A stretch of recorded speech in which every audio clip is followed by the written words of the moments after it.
What is the food in your home? Not mom's home, in your home. My home? You and Soha and the family. Different meals. Different meals. Different recipes, different food. Like, I think she eats to survive, I eat for taste.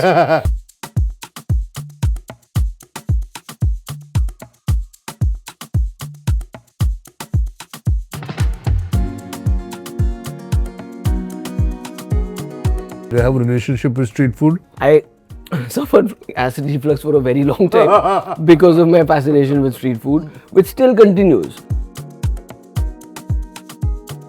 What was your role in the making of the biryani? आप क्या करते थे? I used to love watching sometimes when they take like about a kg of pyaz and then they just fry it to caramelize it. So then you put it on that one layer. Like you put the rice, then you put a little bit of meat on it, then you put another layer of rice, then you put saffron on it, then you put the pyaz on it. and then one more layer, and then you're like, what is this going to look? What is it like going to smell like?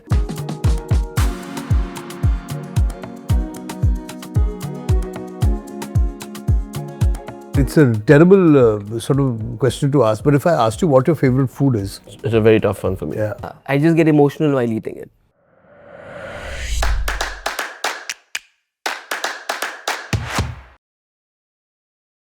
नमस्ते नमस्ते, खाने में क्या है मैं आपका स्वागत है। आप तो जानते हो कि हम कभी कभी एपिसोड्स पे गेस्ट लेकर आते हैं, सेलिब्रिटी गेस्ट, लेकिन ऐसे सेलिब्रिटी गेस्ट जो खाने में माहिर है, जिनको खाने का शौक है। ऐसे ही हम एक गेस्ट को आज ला रहे हैं, Kunal Khemu. We've brought him to Juhu to Sampan restaurant. It's an iconic place which has been here for over 50 years. So let's get into Sampan, now called Sampan 2.0, and उन्हें पूछते हैं खाने में क्या है।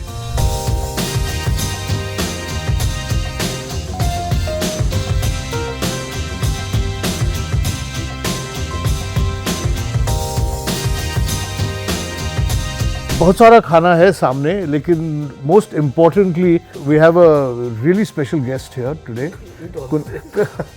For you, you are the growing boy, you are the single papa. आपके लिए है खाना सब। हाँ, Thank you so much. so very rare occasions happen when there are two Kunals on the same table. Yep. But the two Kunals should have the same appetite. Wearing the black. Wearing black also. Appetite भी वैसा ही होना चाहिए।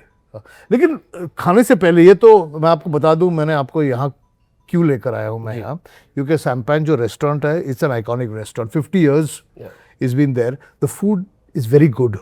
There used to be only a Chinese restaurant, now they are Pan-Asian करके।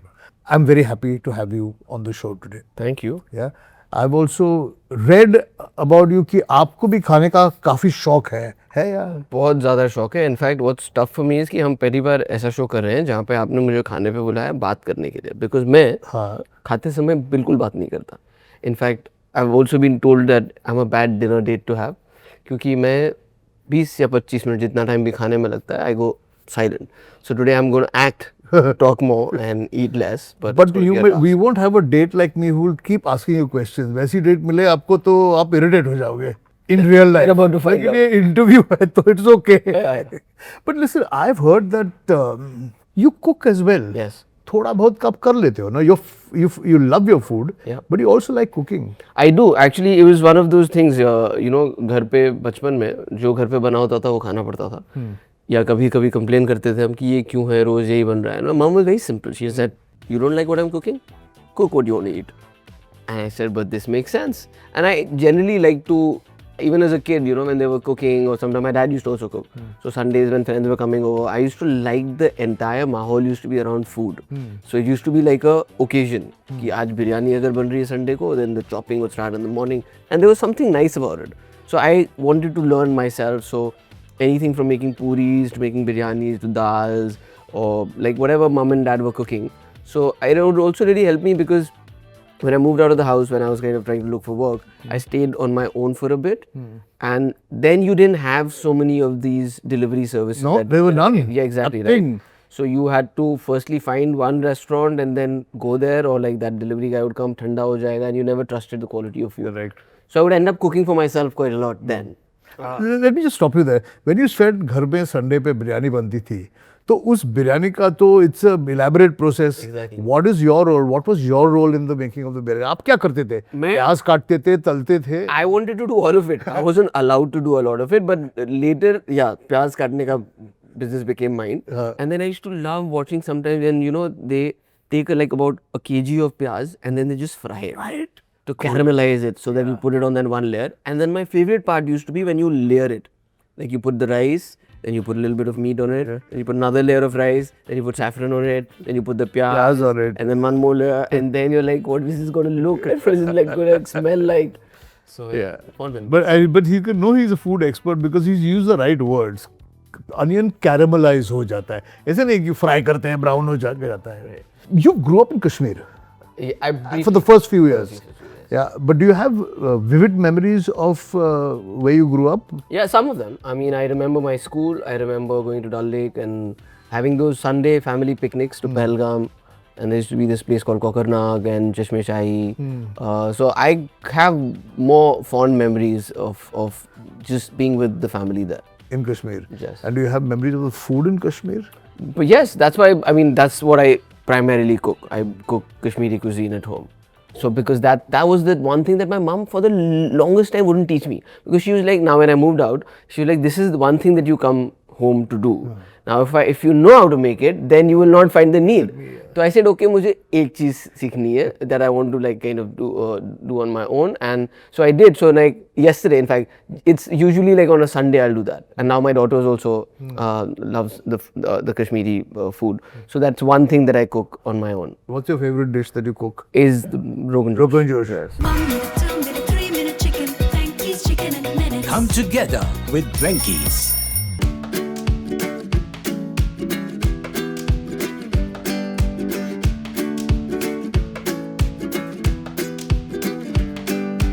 Please start having. Yes. No? Do you have a sort of fondness for Chinese food? Because I know that the other side of your family, Soha's side of family, are quite Chinese food.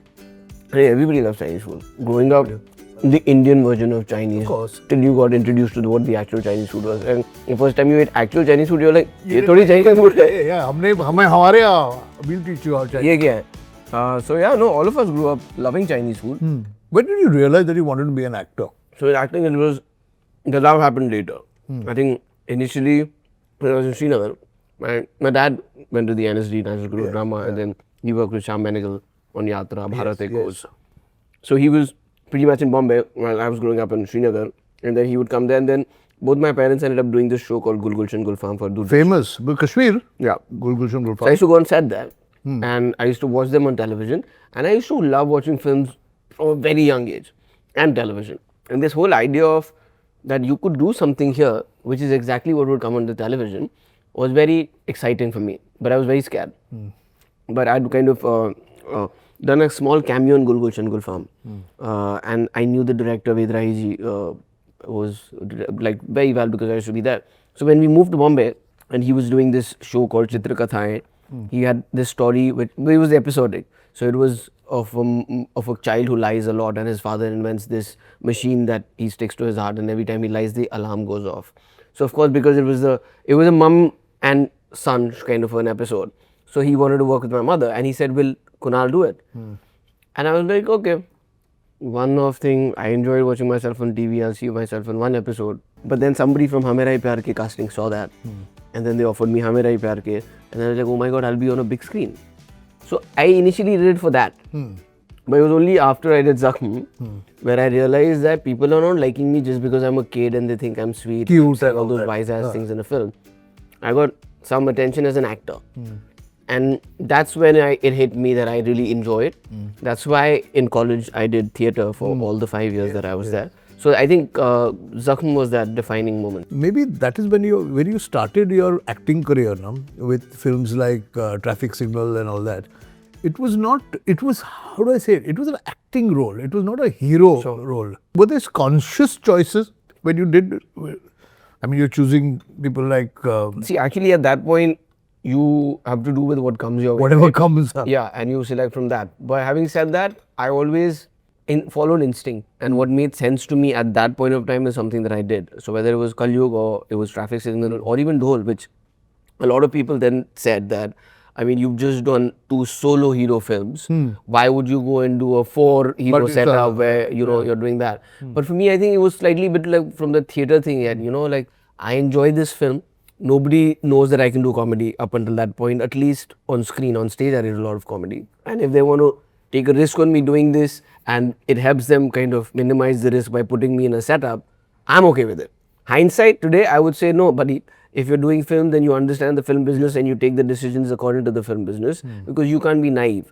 But like I said, whatever instinctively makes sense to me at that given point of time. You just did it. Yeah, I did it. And I suppose at some point beggars can't be choosers. You're struggling. No, but like by the time I was there, I had lots of choices to do because both Kalyuga and Traffic had worked, and there was a lot of interest in me and what I wanted to do.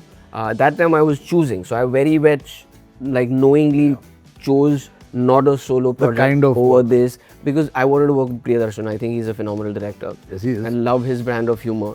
I've always been a fan of Sharman Joshi because I remember watching Style like 20 times. And when I knew this was the cast and Rajpal and everybody, I was like, this is going to be so much fun. Yeah. So I chose having fun over what could be a career move or not. But it's damn good because those films in that era were just hilariously funny and beautifully crafted films. The comedy was beautifully crafted. I'm happy because even now I see so many memes about that film and Dhol still gets so much love, so does Golmaal. So I mean, there is a fan base, and sometimes I feel there is stuff that you do which you really want to do, but if you chance upon a film like, for example, a Golmaal, then even with age, if you feel, oh, this is not my kind of a scene now, you do it because people have loved you so much for it and they love the franchise. So you just go and be that part again and you're like, And I'm why gonna not, do it. yaar? Yeah. Chalo kar. And I think what it has done, if I may observe as an outsider, is that it's gravitated you towards being more and more interested in comedy. Even the film you decide to direct for the first time was a comedy film, quite whacked out film actually. Thank you. No? Yeah. Totally. I think, I've always loved everything about films, everything about art, creative art, performing art. It just so happens that, and it's not just the industry, we as human beings also have the tendency of, putting things into categories and stereotyping things. It's like when we said Chinese food, it would be the same menu. Even though that place would have 20 other things that are great, but because we've tried it, we like it, we don't want We to stay with it, yeah. So similarly, what happened is when I did Zakhm or I did a Kalyug or I did a Traffic Signal, I got termed as a serious actor, serious drama, comedy kidhar karega. So I had to kind of get out of that and do a multi-starrer setup for them to say, oh, he's very good at comedy, and then that became like a thing. Then I only did comedy for a very long time. Only comedy. Like till 2017 almost, between 2010 and 17, 7 years of stint of just comedies. Until then I was like, I really want to do something else, and then luckily I did a show called Abhay. And I saw Kalam. more than 3 seasons. How many seasons? Yeah, 3 seasons. 3 seasons. And then I did, play the villain in Malang. So those kind of brought me back into that space of where I also as an actor felt that, because you do one genre, you will keep extracting something new, but after a point, it just becomes monotonous. So it's good to kind of, change that gear and say, oh, now let's do this. So that when you come back to doing something that you've been doing, you're just fresher. Similarly was the case with writing. I've written a couple of other things, but the moment you say, hey, so I'm going to tell you a story. You want to hear a horror story, action story, or a comics? Because comedy is so palatable, right? Yeah. So they're like, hey, humor. And then when I, wrote and narrated Madgaon, everybody was like, you should make this film. That's how that happened. And the film was well appreciated. It did get a lot of love, thank God. 1 minute, 2 minute, 3 minute chicken. Frankie's chicken in a minute. Come together with Drankies.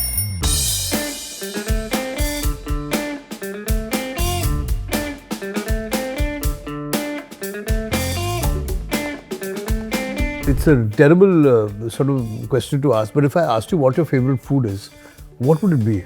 It's a very tough one for me. Yeah, that's why. Well, all the way from Karela to a fine dining. You like Karela also? I love Karela. If well made, Karela is quite nice. Yum. Yeah. Bhara hua Karela, fried Karela. There's so many ways of making Correct. it. But I think comfort food is what I would say. So like my home cooked food, mom's food. What is the food in your home? Not mom's home, in your home. My home? You and Soha and the family. Different meals.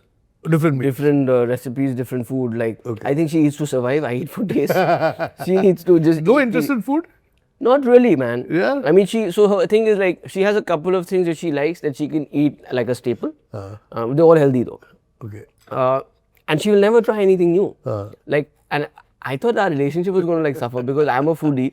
And for me, showing love is like sharing food. I also like feeding people. It's Yeah, important. and with her, like right in the beginning only, I was like, so let's have this, and she's like, no, I'm not going to eat that. And so here's my order. I was like, what do you mean here's your order? This is a boring order. What about my order? You eat what you want to eat. Like, oh really? Then I learned how to order for one. So we have different food styles and things that we like. But now she's kind of adapting a little bit to my life and like some of the food. So she's got this really annoying habit, man. Even at people's houses or even at restaurants, sometimes she'll be like, okay, I'll have a chicken tikka. But with that chicken tikka will be a bowl of hot water. She'll take that chicken tikka, give it a bath, No. and then they'll come out with boiled chicken. And she'll be like, so nice. So yeah, that's over for you. I, on the other hand, will try anything. If like for me, it's like, I don't want to get into the nitty-gritties of it, but what do you think you make the best? Yeah. Even in a restaurant. Bring It on. And then if I don't like it, I'll ask for something else. And what about your little one? She's like me. She Yeah? loves food. She loves Yeah, she'll experiment everything. In fact, she's one of those, she doesn't like tikha yet. She's not developed the... Okay. Please give her for it. tikka food. I've started, बचपन से ही आदत डलवा दो. So she'll ask me, is this tikha? I'm like, well, for me it isn't. Yeah. So she'll take that bite. Oh, that's good. And after that, she'll either be, water. Or she'll be like, it's tikha. Can I have some more? So it's like that. So I think she has a vivid palate like mine. Yeah. So you must train her. Tell her, please don't eat like your mother. Yeah, This I is don't not the way normal people eat. She often likes when I'm eating and she's done, she's like, Papa, what are you eating? Like this. She's like, it looks nice. Does it taste nice? He's like, yeah. But fatherhood treating you well? It's amazing, man. And then How old is she now? she just turned 8. Oh, that's a lovely age. And now I understand what parents said, kids grow up too fast. I also feel like, where did it disappear? Like, just yesterday she was just crawling around looking like that chabu that she was. And now she's talking to me about, she has a point of view on things that are slightly 8-year-olds today were better than 8-year-olds of my generation and your See, generation. we become those uncles, right? It's like we used to hear our dads say, "Aajkal ke bacche," and we are already there Saying that. "Aajkal ke bacche." Yeah. But I think that's evolution, right? I'm sure our grandparents said that about our parents. They said it about us. We'd say it about our kids. It would be really scary if we said, "आजकल के बच्चों को कुछ नहीं पता है, हमको इससे ज़्यादा पता होता था." That'll be a dangerous. That'd be dangerous. No, today's kids know a hell of a lot about everything. Yeah. Thanks to Shemaru Contentino, we are now available on in-flight entertainment across multiple airlines. Catch us on screen, on board, and in front of you. Exclusively brought to you by Shemaru Contentino, bringing in-flight entertainment to life. Speaking of bachas, so the new series that you're doing has got a bacha involved in it, a bacha that you have acquired somehow in Single Papa. It's the cutest one though. So bringing up your own child and bringing up this child, there must be major similarities. There must be some comedy in even real life. Yeah, but I feel that this Hami, the kid who was in the show, he was actually our first assistant director on the film, on the show. His son. Oh! Which I found out like 3 days later in the funniest way because the mom would come and the first AD would be like, Aisa karo, vaisa karo. And I was like, dude, this guy is going to get slapped by the mother because he's like saying it with so much authority. So I went up to him. I said, buddy, take it easy. You're like a 3-month-old kid. You're talking to the mother like, he said, but that's my wife. So I found out that that's his kid. I said, it's your kid. And I was like, dude, you are like, I would freak out. Like, if my baby was like in 3 different hands. Yeah. And he was very comfortable with it. He said, he's my 4th. So Char bache. You're a pro at this. But that kid was amazing. And I think, in a way, he kind of grew up on that set with us. Because we shot for 2 months. So between the tender age of 3.5 months, I think it was when we started, or 3 months, to 5.5 months. He was in my lab on the show pretty much every day. I forgot that children grow up during shoots. Yeah, no, I'm good with this. And he actually didn't give us any grief. No? We had one prosthetic kid as well. Okay. And I think that gave us more grief than the rest. Because he was heavier. Okay. And we didn't have to use much of him because he was just such a well-behaved and a professional infant. And we all loved him. And now he's already grown up. He doesn't look like anything in the show. So he can't promote the show looking like him. But how is it? Tell us a little bit about the show, no? Then? I saw the teaser and the trailer. It was very funny. Thank you. But when you get the gist of what is happening, what the show is all about. So it was interesting, when they came to me. Firstly, I was very happy that, I'm not saying nobody does it, but usually in the OTT space, you have a lot of thrillers, a lot of slow burns, stuff that you can't, bring on the big screen, and that's a good thing. A comedy like this, which was such a family-driven comedy, which was like from the ages from 4 to 60 or 70, you can watch it together. That was good. And then I like this whole idea of this man-child who's divorced because his wife is like, I can't have a kid with you because you're a kid, who's still so protected when his family that he lives in you know, his mom and dad are doing everything for him. And after that divorce, this boy finds this child who he, which you'll see in the show. Yeah, we won't disclose how you find But it's just a coming of age of how, you know, this saying that how child is the father of man? That kind of comes into play. Why that is happening, it's very interestingly written to see all the relationships that he has in his life, whether it's his sister, his brother, his mother, his father, his best friend. And at the same time, it also talks about adoption and how it's pretty much almost impossible for a single man to adopt in this country. And the things that come with it. And also, adoption is one thing, but the idea of something versus the actual process of living with it comes with its own challenges, which a lot of times, you know, it's very easy to fantasize about saying that, oh, I want to be a parent and I'll have a kid and it'll be great. But what you often forget is then I'll have sleepless nights. I have to dedicate. It's like getting a pet, you know, suddenly then there's this little puppy is going to keep you awake all night, scratch and worry. And emotionally, and your whole schedule changes for it. So whatever your life was before having a kid is completely turned upside down. So I think it's one of those funny but feel-good shows that can, in bits and pieces, make you feel emotional. So it was a wholesome show, and I was very happy that. And without sermonizing, I think it's even for Netflix. It's a first of a kind. Even in the other OTT channels, there's nobody who's actually done this kind of show. I do believe so. I mean, while humor's been there and family's been there, this thing with an infant and the family trying to bring it up is something, at least in the Indian OTT space, was It's not been done. Is there a sort of eating relationship that happens now within actors when you're traveling, actors, producer, director, whoever is on the set? Or is there a joy, do you look forward to some sort of food experiences when you travel with a film? Not just the film, I think just generally. Generally travel also, And I have these couple of haunts that I always, if I'm visiting, I have to go. Like, there is one particular place in London called Colby. So that's the only place I'll queue up. On my birthday, I have queued up there for an hour. Irani food. Yes. And every time I'm there, that's one of the highlights that I'm dreaming about. When I go, I'm going to go to Colby and I'm going to have a meal. And if I'm there for a week, I at least have 4 meals there. So forth, so on. Like, there are other places in different places Different parts of the world. Now it could be a dessert, it could be just a soup, or it could be a burrito or a burger somewhere that I like, which I'll keep going for. And on shoots again, see, the thing with shoots is usually because you're so much, only on an off day do you go and explore what the food is. Otherwise, mostly you'll eat whatever set khana is or whatever is nearby, and then you'll be like, get me a sandwich or get me a pizza. So you're not literally going for, I want to eat a pizza of a certain kind today. But if you've done that in your own private time, now when you even go to shoot, you're like, go there and get this. Bangao, that is true. No, Colby, I really like it. On a really cold London day, you enter Colby and that tandoor is right at the door. It's before you enter the place, a tiny place. And it's been the same size. And it's always packed, no matter what time you go. And family run on top of it. Yeah, that's what. Anything food-wise that you've recently discovered or surprised you? Any cuisine or any dish or any ingredient or anything that you've traveled where suddenly... It surprised me, but fish oil is something that is the only one thing. You know, like if you're traveling in Italy and you ask for like spaghetti, sometimes they put like this kind of fish oil in it. That's being the only one thing that's brought me to like, I just can't, my body just repulses it. Which I thought was going to be the generic thing with fish oil. But in Thailand, everything has fish oil in it, and that I've been kind of okay with. So I think that's the only one thing that if you say food-wise, anything off and all that is that one problem area. But otherwise, I mean, I've tried everything from seaweed to, I was in Japan, the most amazing food, the most amazing ramen, desserts.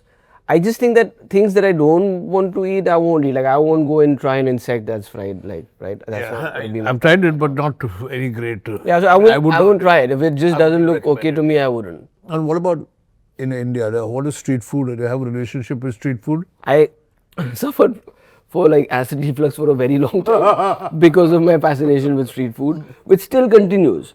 And it can be with, like, day before yesterday, we were shooting, and at 4 a.m., bun maska came to set. And good it's bun just that, maska. you know, it's bun and maska and people will be like, what is the big deal? But you don't understand it. You have to enjoy it. It's like a emotion. For me, it's food is an emotion, right? There have been times in Maria, That's a good idea. she cooks this, and I once she on one of these Christmas days there was she made this red velvet cake, and I was eating it with tears. So she came to me, she said, "Are you okay? What's happening?" And that happens to me very rarely. If I eat something that's blown my mind, You will have to. yeah, I just get emotional while eating it. So some of these foods. So now all my friends who know this, and they call me to cook, they'll ask me, "Is it good?" But you're not crying. You're not crying. So it's not that great. But that's the kind of thing it is. So with street food, yes, whether like I have these Sunday cravings of pani puri, and I'll have these Sunday Where do you cravings of go for samosa pani pav. I get them home. Okay. Or sometimes I'll still go because now But what where I do you get it from? Where do you get good pani? so Ramar Sham is one of those, Okay, yeah. or Elko I send from.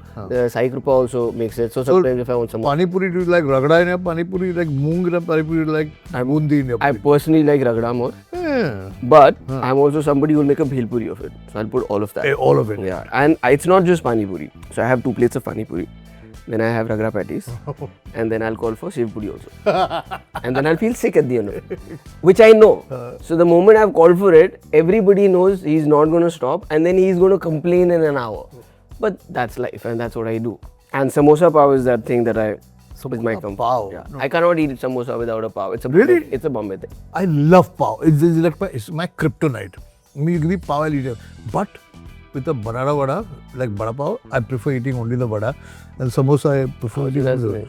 But I like pav with everything else. Mutton, pav, bun, pav, So maska. I don't like that. I will not eat it with maska pav I will, but with Mutton food items I'm not a big pav, but unless it's bhaji. Pav bhaji. Pav bhaji is with pav only. Otherwise, samosa, vada, and I will not enjoy a vada without a pav. Similarly, samosa is in Delhi. I mean, you don't have the pav option, and those samosas are delicious. But I still miss having a pav and putting that chutney and that garlic chutney in eating there. it together. This is the problem with shoots, at that 4 o'clock when nashta comes, there's always Punjabi samosa. And there is no way you can resist that Punjabi, because that fellow will bring it in front of you like this. Yeah. And you will put your hand in. And now the thing is, earlier your metabolism was amazing. So I was eating and then like whatever, training could help. But now you have to watch it. So like last 3 months, because I'm working on something, I needed to watch my weight. So I was eating cleaner, which basically was, I was avoiding grain and junk. Okay. So on set, I would not ask, otherwise my people know, like at 4 o'clock they'll come say, "Nashte mein hi aa raha hai." I said, everybody do not tell me what is coming in nashta. When the nashta is coming, just divert my attention or give me some protein shake to drink or just give me lots of water.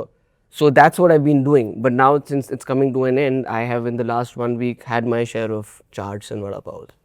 Great. And the nashta is it's very difficult to avoid. Amongst all these wonderful passions that you've got, which includes food, Yeah. there is biking, which you just bought a bike yesterday. So now I've realized that in Bombay, this is a riding season. Like when rains come, we all grab off. And then sometimes it's really, really hot to ride. So, most of the times those bikes are there. But it's like boys' toys, right? Like it's like you're passionate about them. But often what happens is when you see them standing in the garage not being run and then the battery dies and they're just being clean and nothing. So then I used to feel bad. So now what I've started doing is when I've come in this riding passion, I'll have a bike. But now then I'll sell it to somebody and I'll make sure that it's going to a person who looks after bikes and who will ride them. So I've gone through a couple of bikes in my life. So the first one that I actually bought myself was a Harley Davidson Iron 883. Then I had a Ducati Scrambler. And then I had actually Saif was given a Brutale MV Agusta, which he wasn't riding, so he gave it to me, so I ended up riding that quite a lot. Then I bought myself a BMW GS 1250, and my most prized possession, which I've always loved, was been a Suzuki Hayabusa, and I finally... Hayabusa. But when you say I've been riding it, where do you go? Do you go off with groups on long bike rides or what? So the thing is, I've ridden more outside. So Outside the country? Yeah, outside the country, we would ride. Once a year, we would take a 10-day holiday and we just go and ride bikes with a couple of friends. So that would be a 1250 GS. So do you take a bike with you or you get ride? So we would hire the same bike. That's how I actually fell in love with the 1250 GS BMW, because I had 2 rides on it. So then I bought mine, then I took mine to Ladakh and I rode it in Ladakh for 8-10 days. Then I did another trip in Ladakh, but that I did on a KTM. So I also have a KTM Duke, by the way, because then sometimes with the heat on the bikes and you just want a lighter. Also I have an electric bike now, which is a BMW CEO 2, which I kind of zip through and back. Slowly the number of bikes are coming. अभी ये भी है मेरे पास, ये भी है, ये भी है. So now I own 3 now. There's the BMW, the KTM, and the Busa. And does your daughter like your riding on your bike? I'm very happy because I want to. As a kid, I was never allowed to. In fact, when one of my was the uncles father I was wouldn't gonna allow give- you. my dad returned that bike. It's a funny story because when my boys found out that the Hero Honda Charisma was the bike, right? And that time that was the thing. The big thing. So I told my friends, you know, my uncle's gifting me this, my dad doesn't know it, and they said, oh, we have to go shopping. So we went, we bought those big tires, we bought these silencers to make it sound cool and all that, and we hid it in my friend's house. My dad found out, the day the delivery came, I was in college, he's bajaued them and sent the bike Get back. the bike back. And now come back, now I have a tire and a muffler, but I don't have a bike. So it was really sad that I wasn't allowed to ride a bike. But then when I moved out, I still remember when I told my parents that I've got a bike, my mother started crying. Disapprove. She was Completely. like, I cannot believe you've done this. But she's a convert now. Now she knows, because every mother's fear is that, oh my God, he's going to get hurt on this. It is. I don't have that speed demon within me. Like, I want to get the top speed going. Because that, honestly, in Bombay, whether it's a car or bike, where can you do it? rarely can you do that. I mean, with my daughter, I'll put her on the CU2 and like take her for a ride because, and on my scrambler, she loves bike rides. Otherwise, I don't ride with a pillion because I feel whatever, as safe as I want to be, my life is my problem and my risk. I don't want to be responsible for it. I cannot end this interview without talking about food. And you married into a family which has got traditional Bhopali food, the Nawabi food, if I may call it that. Have you discovered any of the food from that area, those parts of? On my own, I have. Okay. Not your family? Well, so his dad was like, Yeah. he was also a foodie and he would cook and he had a book of recipes. Really? And he would cook the food, like all this Bhopali stuff and like all various kinds of, and he had a book of recipes. I think he had more passion in food than Soha definitely has no passion. That we've realized. Chef does. Yeah. So he will every now and then try something and we'll all be invited because he's going through this phase. Yeah. He's making the spaghetti or, you know, one day this will be cooked or something like that. Even Amma, Sharmila ji is... So when we used to travel, she and I bonded over cooking because we would rent an apartment and sometimes stay together and I would cook and she would cook one dish and we would have that. So I think she and I bonded over... Does she do Bengali food at all? I mean, I've had aloo gobi and dal that she's cooked and some chicken curry. I haven't had specific Bengali food that she's cooked. But like I said, my partner is not the one who introduced me to food. So Awadhi, Bhopali, Rajasthani, I've done that bit on my own. Your own, yeah. And just to hear that M.A.K. Pataudi had a book which you would write in and cook from, which is just... It's just fabulous to hear that. Yeah. Kunal, thank you very much for Thank you. being on the show. I wish a single papa all success. May it sort of get... How many millions of subscribers you need? A Brazilian, let's say. Brazilian. Chalo. And great talking to you, man. Great Same talking here, to you, yeah? Cheers. Thank you. Thank you so much. अगर आपको ये episode अच्छा लगा तो please write to us, share कीजिएगा, like कीजिएगा, comment कीजिएगा, subscribe most importantly subscribe करो और आते रहिए, खाते रहिए और पूछते रहिए खाने में क्या है.